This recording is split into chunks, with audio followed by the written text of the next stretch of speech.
Hello friends, welcome back to PCM world. तो यार आप सब लोगों के ना काफ़ी सारे डाउट्स आ रहे थे कि भैया इसमें मतलब अगर हम अप्लाई करें तो इसमें क्या कुछ रूल्स हैं, हमको रीजनल लैंग्वेज आनी चाहिए या नहीं, और रेजिडेंट डिक्लेरेशन का क्या मतलब वो मेथड होता है, तो उसमें मतलब क्या कुछ करना होता है। साथ के साथ में और भी कि अगर हमको ज्वाइनिंग लेनी है तो हमको क्या कुछ अंडरटेकिंग्स वगैरह क्या कुछ डिक्लेरेशन देनी पड़ेगी, क्योंकि मैंने आप सब लोगों को बताया था ना कि जब आपका सेकंड टीवी हो जाता है तो आपको एक अंडरटेकिंग डिक्लेरेशन देनी होती है, रेजिडेंट डिक्लेरेशन देनी होती है, और आपसे मतलब कंप्यूटर नॉलेज आपको होनी चाहिए। तो वो क्या कुछ रूल्स एंड रेगुलेशंस है जिसके अकॉर्डिंग आपकी यहाँ पे ज्वाइनिंग जो है वो करवाई जाती है, उसके बारे में हम आज की इस वाली वीडियो में डिस्कस करने वाले हैं। तो बिना इस तरीके से फ्रेंड्स हम आज की इस वाली वीडियो को स्टार्ट करते हैं। वीडियो को स्टार्ट करने से पहले अगर आप हमारे चैनल पे नहीं है तो मेरे चैनल को सब्सक्राइब कर लो, साथ साथ में बेल आइकन प्रेस कर लेना। एंड अगर आपको आज की वीडियो अच्छी लगी वीडियो को लाइक करें, ज्यादा शेयर करें। एंड चलिए फ्रेंड्स हम आज की वीडियो को स्टार्ट करते हैं। तो सबसे पहले हम लोग जाएंगे यहाँ पे इंडिया पोस्ट की वेबसाइट के ऊपर, देन हम जाएंगे यहाँ पे एम्प्लॉय कॉर्नर पे। एंड फिर यहाँ पे आप लोग देख सकते हैं मैंने यहाँ पे जीडीएस रूल्स के अकॉर्डिंग यहाँ पे सर्च कर लिया था, और ये है GDS conduct and engagement rules 2020। ठीक है, तो इस पीडीएफ को डाउनलोड करके हम लोग इस पेज के ऊपर पहुंच जाते हैं। तो अभी आप लोग यहाँ पे देख सकते हो ministry of communication department of post GDS section, और 14 फरवरी 2020 को ये जो GDS conduct and engagement rules है इनको लॉन्च किया गया था। मतलब इससे पहले भी चलते थे, वो 2011 वाले चलते थे, बट अब उनको यहाँ पे सुपर सेशन इन्होंने कर दिया है, और जो पहले 2011 वाले GDS conduct and engagement rules थे वो सब कुछ खत्म करके, और अब जो GDS conduct and engagement rules 2020 है वही अब जो रूल्स हैं वो जीडीएस के लिए, जीडीएस एबीपीएम हो, जीडीएस बीपीएम हो, या फिर कोई भी मतलब जीडीएस की कैटेगरी हो, और उनकी ज्वाइनिंग के लिए और उनके काम, उनके वर्किंग क्राइटेरिया के लिए, उनके एलिजिबिलिटी क्राइटेरिया के लिए सब कुछ अब यही जो मतलब रूल्स हैं यही फॉलो अप किए जाते हैं। ठीक है, तो ये जो रूल्स हैं वो भेजे गए to all chief post master general, post master generals को। एंड इसमें अभी आप लोग देख सकते हो कि जो GDS conduct and engagement rule 2011 है जो 2011 के है, जो कि टाइम टू टाइम यहाँ पे अमेंडमेंट उनमें किए जाते हैं, और जो भी मतलब अब ये जो 2020 वाले रूल्स है GDS conduct and engagement rules, अब ये सुपर सेशन कर रहे हैं जो कि एग्जिस्टिंग रूल्स हैं 2011 वाले, यानी कि 2011 वाले। ठीक है, तो अभी इसमें देखो फटाफट से हम लोग एक मतलब बहुत ब्रीफ से में हम डिस्कस करेंगे क्या कुछ चल रहा है यहाँ पे, क्या कुछ चलेगा। तो यहाँ पे एक तो है ये ब्रीफ डिस्कशन कि कौन कौन से रूल किसके अकॉर्डिंग है, तो हम ये नहीं, फटाफट से हम रूल्स की तरफ जाते हैं। तो ये है GDS conduct and engagement rules, और फटाफट से हम देखेंगे कि कौन कौन से रूल्स है, और जो जो इंपॉर्टेंट रूल्स हुए सिर्फ मैं आपको वही बताऊंगा। बाकी जैसे मैंने आपको मेथड बताया, आप इस पूरी पीडीएफ को डाउनलोड कर सकते हो इंडिया पोस्ट की ऑफिशियल वेबसाइट से, एंड देन आप इसको आराम से थॉरोली रीड अप कर सकते हो। ठीक है, तो अभी हम लोग बात करेंगे एप्लीकेशन के ऊपर। ठीक है, तो डिपार्टमेंट ऑफ, तो ये जो रूल्स है वो अप्लाई होंगे जीडीएस के ऊपर, ग्रामीण डाक सेवक के ऊपर, जो कि डिपार्टमेंट ऑफ पोस्ट में काम करेंगे, ministry of communication, government of India. ठीक है, तो यहाँ पे definition in these rules, engaging authority कौन है, जो मतलब जीडीएस को ज्वाइन करवाएगी। तो जो असिस्टेंट सुपरिटेंडेंट ऑफ पोस्ट या फिर इंस्पेक्टर ऑफ पोस्ट है वो हम उनको मतलब बोलेंगे यहाँ पे in relation to a postal या railway mail service sub division. तो सब डिवीजन के हेड ये होते हैं the assistant superintendent of sub division inspector, और railway mail service in charge of sub division. ठीक है, गवर्नमेंट का मतलब सेंट्रल गवर्नमेंट, और ग्रामीण डाक सेवक का मतलब एक ब्रांच पोस्ट मास्टर, एक असिस्टेंट ब्रांच पोस्ट मास्टर, और एक डाक सेवक। ठीक है, तो इन सबको ग्रामीण डाक सेवक ही बोला जाएगा।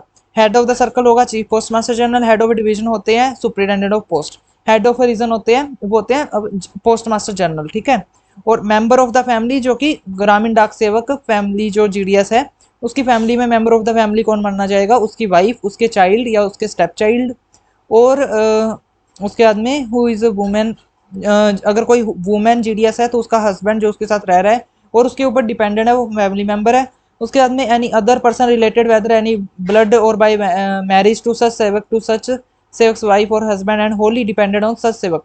तो जो ग्रामीण डाक सेवक जो जीडीएस के ऊपर डिपेंडेंट है, या उसका ब्लड रिलेशन है या फिर ऐसे कोई रिलेशन में है जो उसके ऊपर डिपेंडेंट है, तो वो उसका फैमिली मेंबर माना जाएगा। ठीक है ना, उसके बाद में रिकॉर्ड ऑफिसर हो गया। ये तो हो गई कि क्या कुछ यहाँ पे मतलब किनको क्या बोला गया है इस पूरे रूल्स के अकॉर्डिंग। अभी यहाँ पे बात करते हैं terms and condition of engagement की, आपकी ज्वाइनिंग कब और क्यों करवाई जाएगी, उसके टर्म्स एंड कंडीशंस क्या है।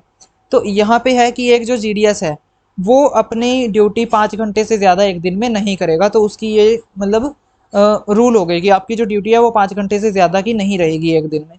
उसके बाद में जो मतलब ग्रामीण डाक सेवक है वो 65 ईयर्स के बाद में जो काम है वो नहीं कर सकता, यानी कि 65 ईयर्स जो है एक रिटायरमेंट एज है फॉर अ जीडीएस।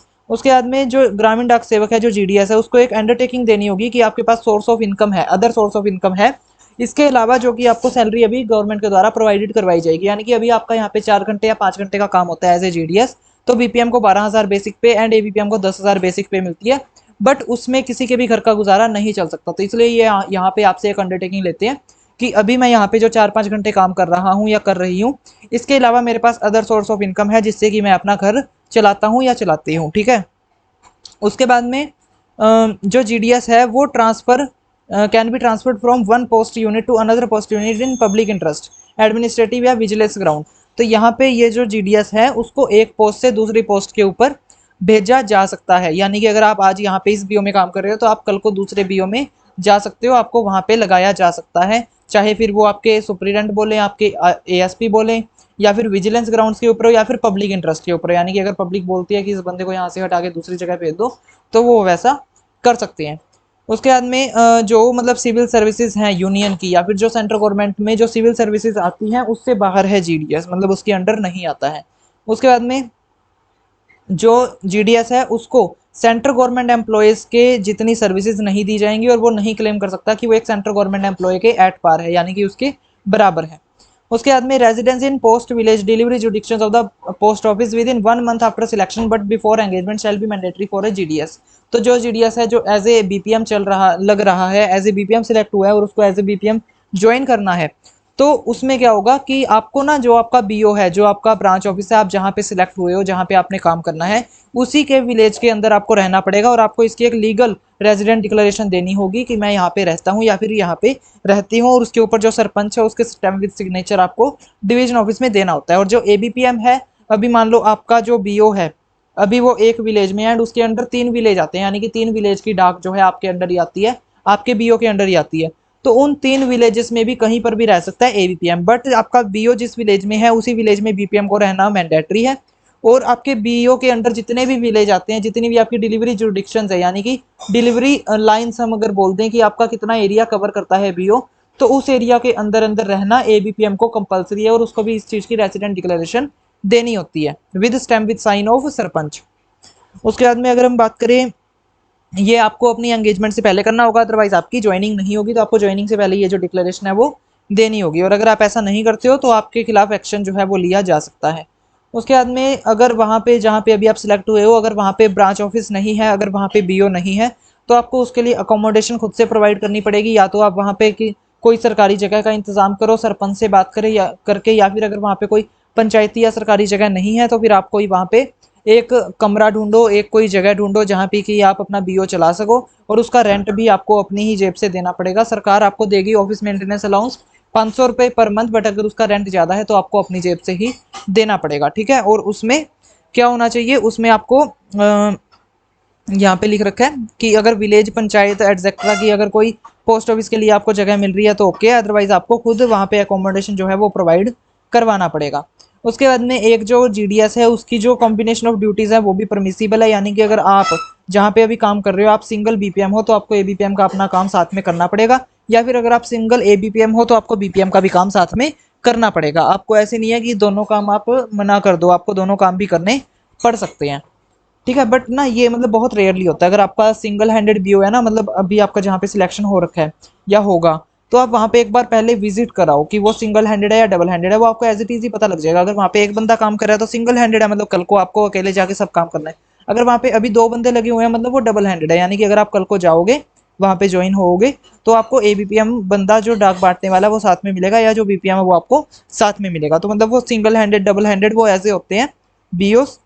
इनके रिगार्डिंग भी अगर आप बोलोगे तो एक मैं अलग से वीडियो बना दूंगा कि सिंगल हैंडेड में क्या कुछ करना रहता है, डबल हैंडेड में क्या कुछ करना रहता है, और उसका मतलब ना एक ऐसे होता है कि वर्क प्रोफाइल हो जाती है कि इस बीओ में अगर काम ज़्यादा है तो वो डबल हैंडेड हो गया, ट्रिपल हैंडेड हो गया, अगर काम कम है तो वो सिंगल हैंडेड हो गया, ठीक है। तो ऐसे होते हैं पोस्ट ऑफिस। उसके बाद में अगर हम बात करें एज लिमिट की, तो जो एज लिमिट है वो 18 से 40 साल होनी चाहिए एक जीडीएस की, और इसमें रिलैक्सेशन है, जो SC ST है उनको 5 साल की रिलैक्सेशन है। ऑब्वियस सी बात है कि अपर एज में रिलैक्सेशन मिलेगी, क्योंकि लोअर एज में 18 जो है वो मिनिमम एज होती है, इससे कम वाले जॉब जो है वो नहीं कर सकते हैं।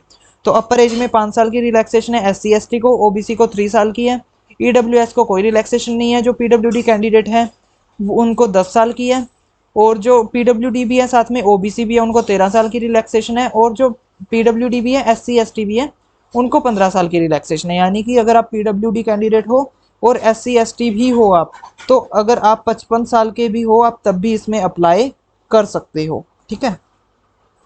उसके बाद में there will be no relaxation in upper age limit to EWS candidates. EWS के लिए अपर एज में कोई रिलैक्सेशन नहीं है, बट उनको 10% जो रिजर्वेशन है वो दी जाएगी। जो एससी है, एसटी है, ओबीसी है और जो ईडब्ल्यूएस है, उनको 10% जो रिजर्वेशन है वो दी जाएगी, जो कि इनके अंडर कवर नहीं होते, एससी एसटी ओबीसी के अंडर। और जो यूआर है, जो जर्नल है, उनको कोई रिजर्वेशन नहीं मिल रही है, सीधी सी बात है। तो उसके बाद में ये हो गया उनका। एजुकेशनल क्वालिफिकेशन क्या होनी चाहिए, आपको 10th क्लास पास होनी चाहिए, और 10th क्लास में आपको मैथमेटिक्स एंड इंग्लिश, ये आपको 2 सब्जेक्ट कंपलसरी है कि आपको स्टडी किए होने चाहिए, ठीक है। उसके बाद में अगर हम बात करें compulsory knowledge of local language, तो मतलब अगर आप पंजाब में अप्लाई कर रहे हो आपको पंजाबी आनी चाहिए, क्योंकि यहाँ की लोकल लैंग्वेज पंजाबी है। अगर आप कहीं उड़ीसा में अप्लाई कर रहे हो तो आपको वहाँ की उड़िया जो लोकल लैंग्वेज है वो आनी चाहिए। या फिर अलग अलग, मतलब अगर हम बात करें, अगर आपको हरियाणा में जाना है तो हिंदी आपको स्टडी की होनी चाहिए। तो सेम, मतलब जो जहाँ की रीजनल लैंग्वेज है, जो जहाँ की लोकल लैंग्वेज है, वो आपको आनी चाहिए, ठीक है। और ये जो प्रिस्क्राइब्ड पूरा फॉर्मेट है ना, ये जब अपने जब मतलब वैकेंसी आएगी ना, उसमें पूरा लिखा होता है कि यहाँ पे आप अप्लाई कर सकते हो, अगर आपने ये स्टडी कर रखी है तो लैंग्वेज यहाँ पे आप अप्लाई कर सकते हो, अगर आपने ये स्टडी कर रखी है तो मतलब जब वो आएगी ना वैकेंसी, तो उसमें आपको मैं बता दूंगा पूरा कि आपने कौन सी लैंग्वेज स्टडी कर रखी है तो आप कहाँ पे अप्लाई कर सकते हो। उसके बाद में आपको बेसिक कंप्यूटर की नॉलेज होनी चाहिए, ठीक है। अगर आपने अपनी 10th क्लास में, 12th क्लास में या कोई अपर क्लास में अगर आपने computer science as a subject study कर रखा है, उसकी स्टडी कर रखी है, तो आपको कोई मतलब जो सर्टिफिकेट है कंप्यूटर सर्टिफिकेट की ज़रूरत नहीं है। बट अगर आपने नहीं कर रखी है तो एटलीस्ट 60 डेज का जो मतलब आपको कंप्यूटर सर्टिफिकेट यहाँ पे लगाना होगा फ्रॉम रिकोगनाइज्ड इंस्टीट्यूशन। जो मतलब कंप्यूटर ट्रेनिंग इंस्टीट्यूशन है ना, जो रिकोगनाइज्ड हो सेंट्रल गवर्नमेंट से या स्टेट गवर्नमेंट से, उनका आपको एक सर्टिफिकेट जो है वो लगाना पड़ेगा, ठीक है। उसके बाद में रेजिडेंस जो है वो वही है कि अगर बीपीएम है तो आपको बीओ विलेज में रहना पड़ेगा, और अगर एबीपीएम है तो आपको ज्यूरिडिक्शंस के अकॉर्डिंग रहना पड़ेगा। नॉलेज ऑफ आपको साइकिलिंग आनी चाहिए, आजकल सभी को साइकिल चलानी आती है। अगर आपको स्कूटर या फिर मोटरसाइकिल वगैरह चलाना आता है तो आपकी वो भी नॉलेज ऑफ साइकिलिंग में मानी चाहिए, फिर आपको इसके रिगार्डिंग एक अंडरटेकिंग देनी होगी। उसके बाद में एजुकेट मीन्स ऑफ लाइवलीहुड, यानी कि आपके पास अदर सोर्स ऑफ इनकम है बियॉन्ड आपको जो टीआरसीए प्रोवाइड करवाया जाता है सेंट्रल गवर्नमेंट के द्वारा, ठीक है। तो ये आपको with in 30 days after selection but before engagement देना होता है, यानी कि आपकी ज्वाइनिंग से पहले आपको ये सब कुछ काम करना होगा, अदरवाइज आपकी ज्वाइनिंग नहीं होगी। फर्निशिंग ऑफ सिक्योरिटी, अब इसको काट दिया गया है, पहले सिक्योरिटी ली जाती थी 1 लाख रुपए की एज ए मतलब जो जीडीएस ज्वाइन होता था, बट अब इसको बंद कर दिया गया है। और वो सिक्योरिटी ऐसी नहीं है, मतलब 5 साल के बाद में आपको ही रिफंड दे दी जाती थी और उसके ऊपर इंटरेस्ट लगा के आपको दे दिए जाते थे। उसके बाद में fulfilment of other terms and conditions, वो आपका होना चाहिए। आपकी मतलब जो एस सी एस टी, अगर आप अपना इसके रिगार्डिंग अप्लाई कर रहे हो फॉर्म, तो आपके पास इसका एक प्रिस्क्राइब्ड फॉर्मेट में जो मतलब है कास्ट सर्टिफिकेट होना चाहिए, जो कि आपका सेंट्रल गवर्नमेंट के फॉर्मेट में होना चाहिए। अगर आप ईडब्ल्यू एस शो कर रहे हो तो आपके पास ईडब्ल्यू एस सर्टिफिकेट होना चाहिए। उसके बाद में जो टाइम रिलेटेड कंटिन्यूटी अलाउंस, यहाँ पे आपको जो टीआरसीए मिलता है, वो जो बीपीएम है, जो एक लेवल 1 की है, मतलब आपकी ना लेवल 1 पे ज्वाइनिंग होएगी जब आप फर्स्ट टाइम ज्वाइन करोगे, बीपीएम हो चाहे आप एबीपीएम हो।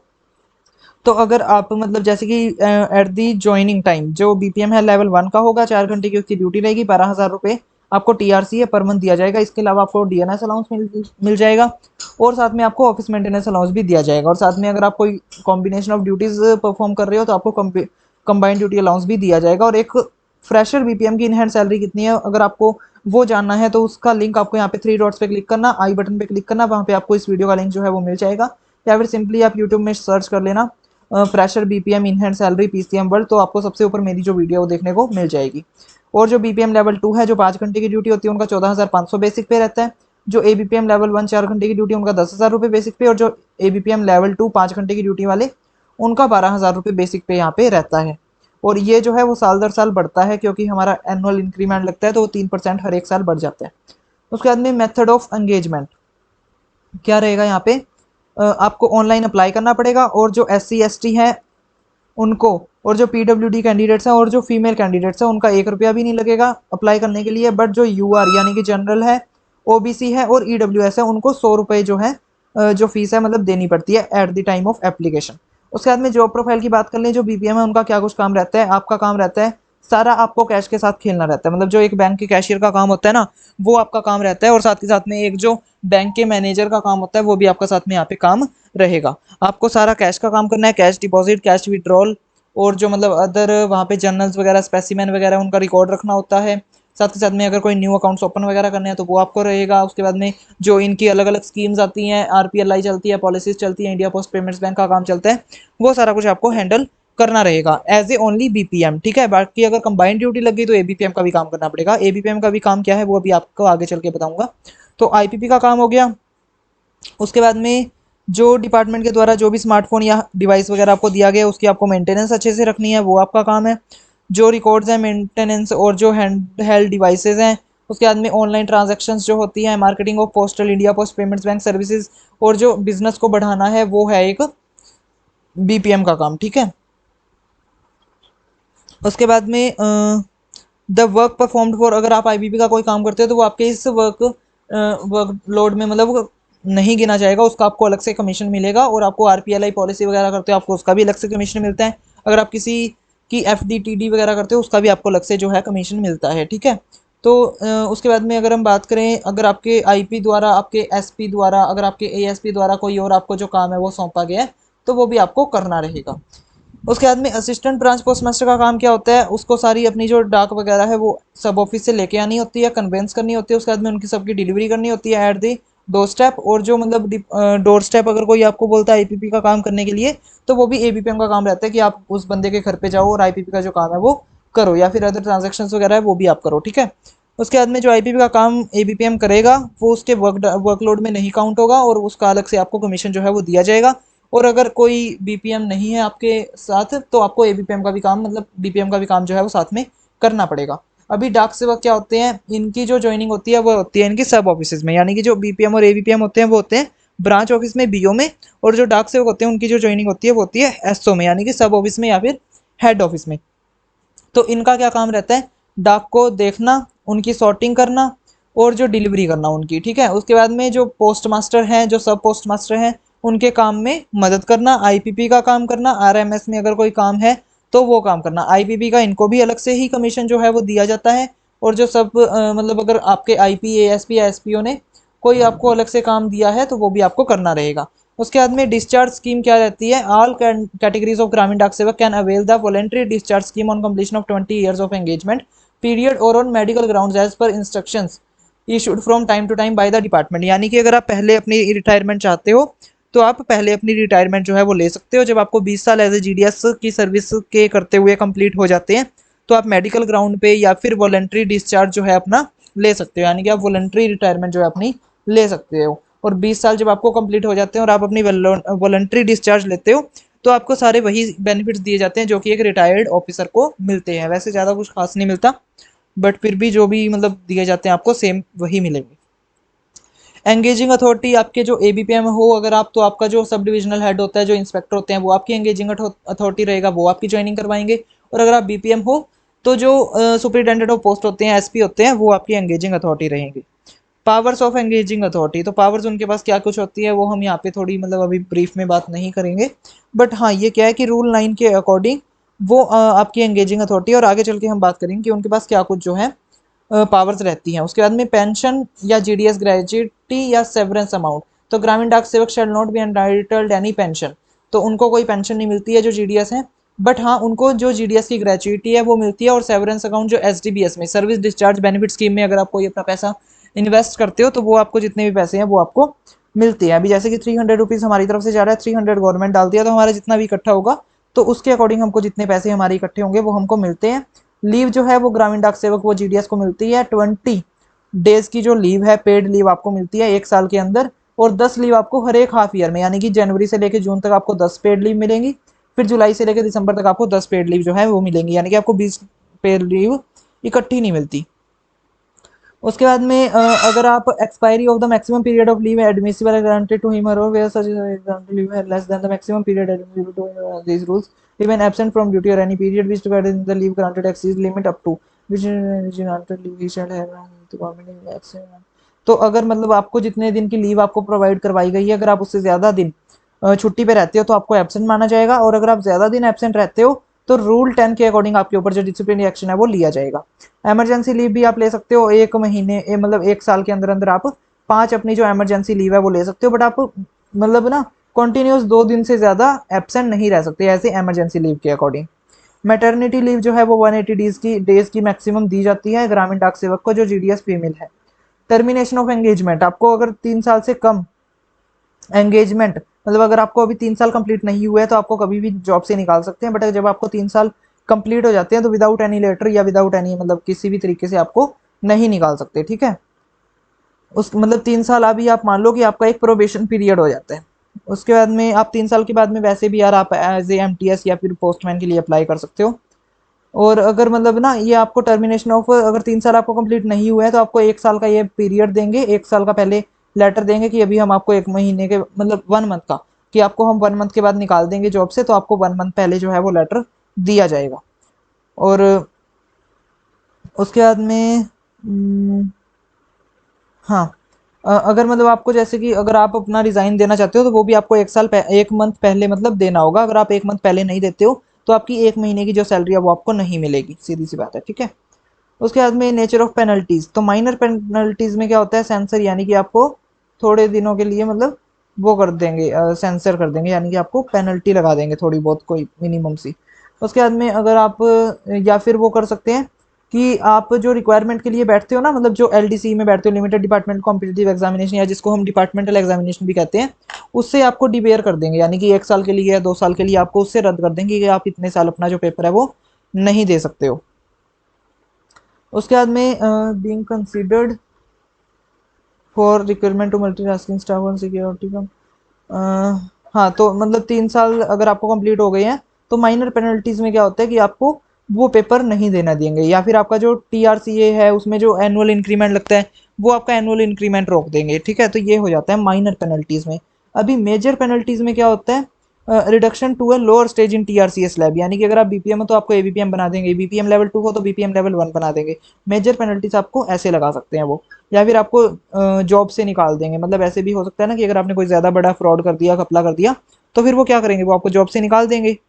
या फिर compulsory discharge from engagement with, तो मतलब एसडीबीएस जो आपकी अभी कंट्रीब्यूशन चल रही है, या फिर आपका जो जीडीएस ग्रेजुएटी आपको मिलती है उसमें से आपको ख़त्म कर देंगे कि आपको अब ग्रेजुएटी वगैरह नहीं देंगे, या आपको रिमूव कर देंगे एंगेजमेंट में से, या फिर आपको डिसमिस कर देंगे। तो ऐसी कुछ पेनल्टीज जो है वो लगाई जा सकती है। Procedure for imposing minor penalty, तो माइनर पेनल्टी में वो क्या कुछ कैसे करेंगे, आपको कोई भी पहले ऑर्डर जो है वो नहीं दिया जाएगा।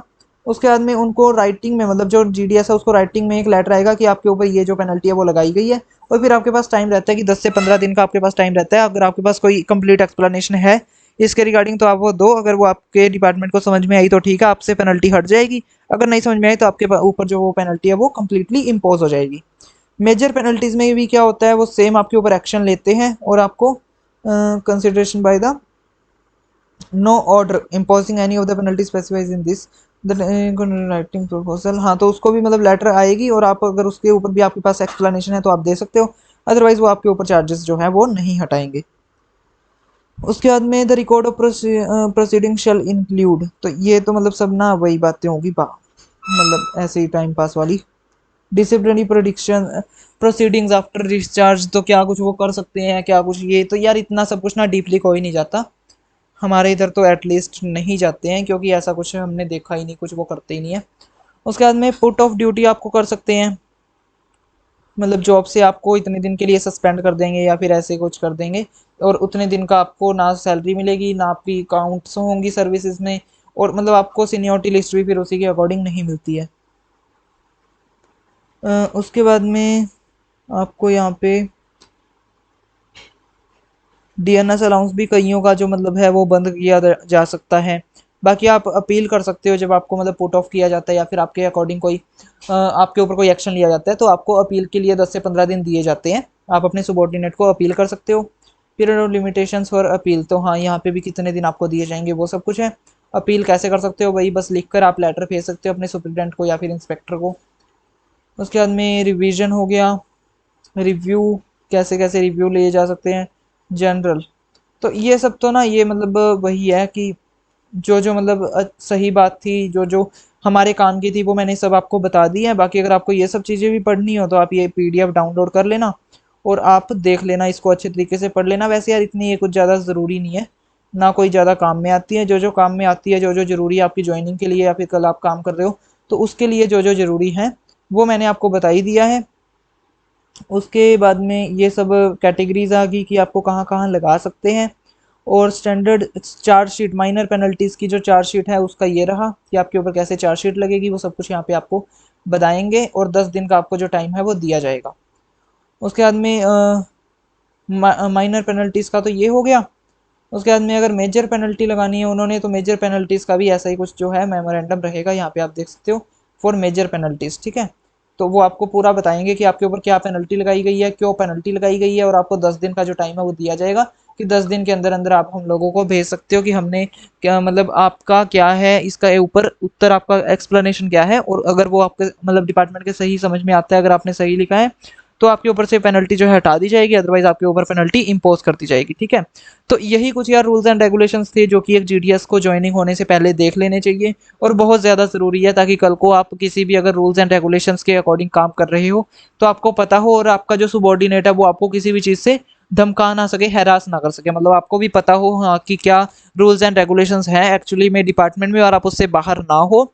और अगर आपको कोई आपका सुबॉर्डिनेट इसके अकॉर्डिंग या इसके अलावा कोई कुछ बोलता है तो आप उसको बता सको कि नहीं ये रूल तो है ही नहीं, ठीक है। तो अगर आपको भी नॉलेज रहेगी तो आपके सुबॉर्डिनेट्स भी थोड़ी हद में रहेंगे और आप भी खुद अपने हिसाब से ध्यान से चलोगे मतलब डिपार्टमेंट में, ठीक है।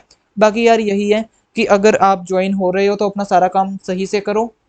देखो आपको सारा कैश के साथ खेलना है यहाँ पे। डिपार्टमेंट ऑफ पोस्ट में आपके ऊपर बहुत ज़्यादा जिम्मेदारी दी जाएगी, मतलब बहुत बड़ी जिम्मेदारी दी जाएगी कैश के साथ। आपको एक पूरा गांव दिया जाएगा, वहाँ के आपको लोगों से बातचीत करके बिजनेस बढ़ाना है, बिजनेस करना है। और साथ के साथ में फ्रॉड वगैरह की चीज़ों से दूर रहो, फ्रॉड वगैरह बिल्कुल भी मत करो, सब कुछ अपना काम ईमानदारी से करो, तो ये जॉब बहुत बढ़िया है। और साथ में सिर्फ आपको 4 घंटे जाना है और सैलरी भी काफ़ी अच्छी है, तो सैलरी के लिए ज़रूर आप लोग वीडियो देख सकते हो कि एक जो मतलब फ्रेशर बीपीएम उसकी इन हैंड सैलरी कितनी है। तो आज की वीडियो फ्रेंड्स हम लोग इतना ही रखते हैं। अगर आपको आज की वीडियो अच्छी लगे वीडियो को लाइक करें, ज़्यादा शेयर करें, एंड अगर आपने अब तक मेरे चैनल को सब्सक्राइब नहीं किया है तो मेरे चैनल को सब्सक्राइब कर लो, साथ साथ में बेल आइकन को प्रेस कर लेना। एंड अगर आपको आज की वीडियो अच्छी लगी वीडियो को लाइक करें, ज़्यादा शेयर करें। मैं आप लोगों से मिलता हूँ नेक्स्ट वीडियो में। Thanks for watching.